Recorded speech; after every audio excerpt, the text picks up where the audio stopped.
And recently, there's been a lot of hype around the Amish community, how healthy they are, the low autism rates amongst them. Our good friend Grant Cardone posted a very interesting meme on his Instagram account, just kind of talking about vaccination rates in the early 80s versus vaccination rates in 2023. Or I shouldn't even say rates. I should say how many vaccines were available. And, of course, there's a lot of interesting conversation happening on all sides of the argument. I'm not going to say both, like there's only two, because there are not only two sides. You know what I mean? There's a lot of different perspectives. There's anti-vax, there's vax, there's some vax. Yep. But Len, as a person who actually, has a business in the healthcare industry, you feel pretty passionately about this particular topic. At least you did when I first met you. As far as, the COVID vaccine, how much time we should allot, doing testing groups, trying to figure out what the long-term or adverse effects are going to be of particular vaccines, especially the new ones coming to market, things that we definitely had some interesting conversations about. Yeah. When you see the convo that we were talking about, Grant posting, I'm going to give you the exact number so I don't misquote anyone. It was, of course, now my phone's not going to update. 1 in 10,000, 1 in 36. Oh, no, yeah. In 1983, 10 vaccines. This is the CDC schedule. 1983, 10 vaccines. 2013, 32 vaccines. 2018, 74 vaccines. Autism rates in 1983, 1 in 10,000. In 2013, 1 in 88. In 2018, 1 in 36. They've done a lot of studies on vaccines and claim that there's no correlation between the vaccines and autism. But that being said, there is some people who have autistic children that still don't believe it wasn't from one of those vaccines because, it's because of the onset. They have a perfectly normal child at, a year and a half old, they give them a vaccine, and at 2 years old, they're now autistic. So they make that correlation,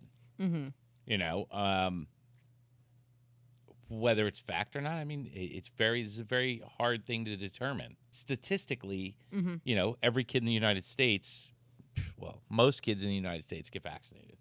And again, just because I'm against vaccines doesn't mean I'm necessarily against all. I mean, the polio vaccine is quite proven.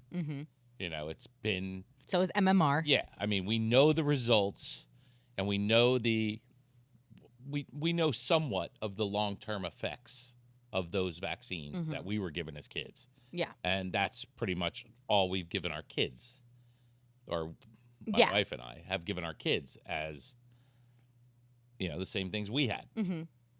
When it comes to new stuff, I'm not a big experimental person.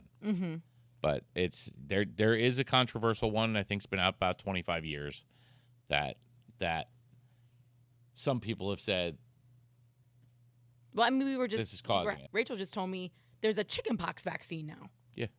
I thought getting chickenpox was a part of being a kid. It got you a week out of school. Like, I'm not trying to make light of I guess what is a serious situation. I got chickenpox. That was like one of the things. You waited every year around a certain time, the memo would come out. The parent telephone tree would start ringing. Johnny got chickenpox. Okay, well, Johnny was at, little Jimmy's birthday party. Okay, well, I got to call Jimmy that, and then the next thing you know, okay, everybody in the class got it and put a little chamomile on, and you took your Epsom salt baths.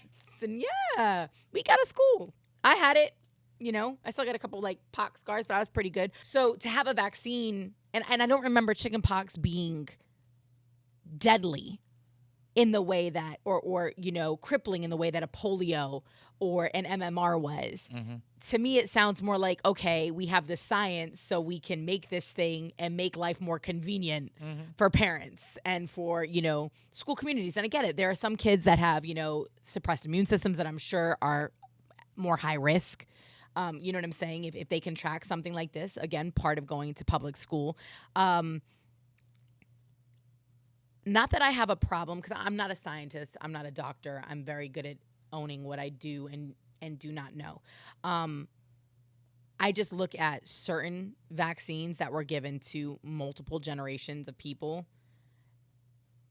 without this causation and correlation. You know what I mean? We had, like you said, you gave your kids the same ones that you and your friends had. You know, I will not deny the astronomical number of autism diagnosis, especially in this country, right? We have the numbers on it. So clearly something is happening. I do know, just historically, as we get more information, things become more easily identifiable. The more people talk about things, you know, the more research is done. When it becomes important and pressing to large numbers of parents in particular, you know, you start to see dollars getting funneled into scientific communities to figure out what's going on here. So I think part of it, honestly, is the fact that there's just more interest in autism, in the degrees of the spectrum, what that looks like, how you can properly diagnose individuals. You know what I'm saying? What are the courses of treatment? I think we've probably had folks, you know, that in 2023 would have been diagnosed as being autistic, like, I don't know, maybe Beethoven. You know, there's so many ridiculously high functioning, brilliant, genius individuals that are on the spectrum. Like the 12-year-old who just graduated with 5 degrees. Well, yeah, I mean, is that are they autistic? Do we know this for a fact? I don't think he's autistic. But I'm just saying, like, there's Asperger, right? Like, yeah. we have people that are incredibly astute, brilliant minds that have Asperger's syndrome, which is, again, you know, it's like an emotional, mental, like communicative, you know, quote unquote disability, I guess, for lack of a better term. I think vaccines should be voted on. You think vaccines should be voted on? Well, I think, you know, I think if it's going to be mandatory, I think the science really needs to be cut and dry. And, you know, you touched on foods before, which... Well, that's a whole other part of this conversation, but yeah. Yeah, but I mean, it's part of it because they vaccinate animals against... Yeah, they also pump animals full of antibiotics and of hormones. We spray it goes to the cause of... We spray everything with pesticides. You know, a chicken 40 years ago a chicken breast used to be the size of my palm. It's now the size of, you know, my head. Like, that's what a chicken breast is. You know, we're seeing it play out in real time, the effects of these things. And if you think for a moment, you know, there's a saying, you are what you eat. And it's probably the truest saying on planet Earth. But I think we laugh it off sometimes and we attribute it to, fast food and being a little overweight. And it's like, no. Everything that goes inside of you impacts the way your body functions beyond how you physically appear. Like, it impacts your cells. You're looking at, you know, autism's not the only thing skyrocketing in this country. Heart disease, cancer, diabetes. Obesity. You know, when we start talking about causation and correlation, I think there's a much bigger conversation that should be had here. Also, you know, I love the people that point out the fact that we all have relatives somewhere in our lineage that live to be 100 and whatever, drink a pint of scotch or, you know, a pint of whiskey, smoked a pack of cigarettes a day, but they did it in the 1920s, the 1930s, the 1940s, before all of these chemically engineered products. Even in the tobacco and cigarettes, I'm not sitting here co-signing smoking. I think it's horrible. But what makes it horrible? It's not necessarily the tobacco leaf. It's all the other shit that they're putting in it to make it addictive, right? Then in 2023, you add on top of that the pesticides that they spray on top of the tobacco leaves, right, to make sure that insects don't eat their crop. Now it's just a smorgasbord of shit that you're consuming directly, you know, into your lungs. And it makes perfect sense why it causes cancer. We were discussing before we started the podcast, I read an incredible book by a man named Michael Pollard. He's written multiple books. And a lot of them are just on the food industry and how it, you know, is so intertwined with government and lobbies and things like that. I think sugar is the only condiment that's actually got a lobby on Capitol Hill. Like it's Big sugar, baby. you know what I'm saying? It's a big part of our state. Too. You know, of course. The power of the dairy industry, the power of the poultry industry, the power of the pork industry, the meat industry in this country. Food in general. You know, it's frightening, but I would like to have a bigger conversation as opposed to just taking.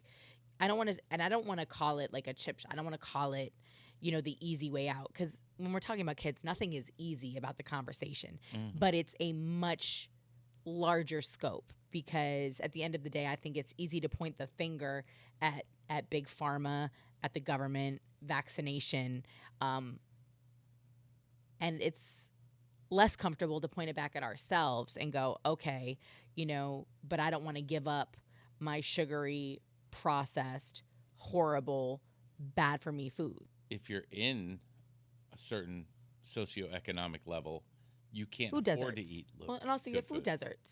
Yeah, you Like, can't. You can see that right here in South Florida. East of 95, if you drive Biscayne Boulevard through Miami-Dade, obviously, what does it become, Federal in Fort Lauderdale? How many grocery stores? I pass 13 Publix, 3 Whole Foods, 2 Fresh Markets. We got a Plum. We got, you know, a plethora. You go west of 95, I mean, you're pretty good in the area that we're in here. Obviously, we got multiple Publix. But if you're in the city in Miami, there's not a Publix. There's not a Sedano's. There's not a Winn-Dixie. There's not a, like, and it's done intentionally. Like, you have bodegas and you've got fast food joints. Yeah. But I'll tell you, some of the smaller restaurants, bodegas, are better to eat at than McDonald's because they're cooking real food.